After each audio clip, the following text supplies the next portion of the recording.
இன்னைக்கு வந்து தைலாபுரம், கோபாலபுரம் மாதிரி பனையூர் அப்படிங்கிற ஒரு சொல்லை எடுத்துட்டு இன்னைக்கு யாரும் அரசியல் பண்ண முடியாது. பிரசாந்த் கிஷோர் விஜய் சந்திப்பு, அதற்கப்புறம் பிரசாந்த் கிஷோர் ஆதவ் அர்ஜுனா புஷி ஆனந்த் சந்திப்பு. ஆதவ் அர்ஜுனாவிட்ட சந்தித்து முடித்த பிறகு நேராக போய் புஷி ஆனந்த் போய் விஜயை பார்க்குறாரு. இதுதான் செய்தி. பரபரப்பு அப்படின்னா இன்னைக்கு விஜய் தான். அவரை தாண்டி தவிர்த்து விட்டு யாரும் அரசியல் பண்ண முடியாது.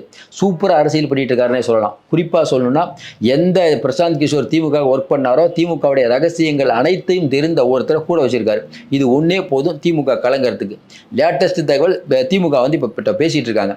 அவர் என்ன நினைக்கிறாரு, நான் உங்களுக்கு வியூ வகுப்பாளராக இருந்தேன், என்னை அனுப்பிட்டு நீங்களே ஒரு செட்டப் பெண்ணுன்னு போட்டு நீங்கள் பண்ணிட்டு இருக்கீங்க, நீங்கள் அவ்வளோ புத்திசாலியா, உங்களை ஒரு வழி பண்ணுறேன்னு பிகே சபதம் எடுத்திருக்காரு. அப்படி தான் நினைப்போம். அப்படி தானே இருக்கும் ஈகோ. நான் வந்து வேலை செய்கிறேன், என்கிட்ட தொழில் கற்றுக்கிட்டு என்ன அனுப்பிட்டீங்க, இப்போ அவர் கிளம்புறாரா, ஆதவ் அர்ஜுனா கிளம்புறாரா, இவங்க 2 பேரும் சேர்ந்து போதும் இவங்களை முடிவுரை எழுதுறதுக்கு விஜயை தவிர்த்துட்டு யாரும் அரசியல் செய்ய முடியாது.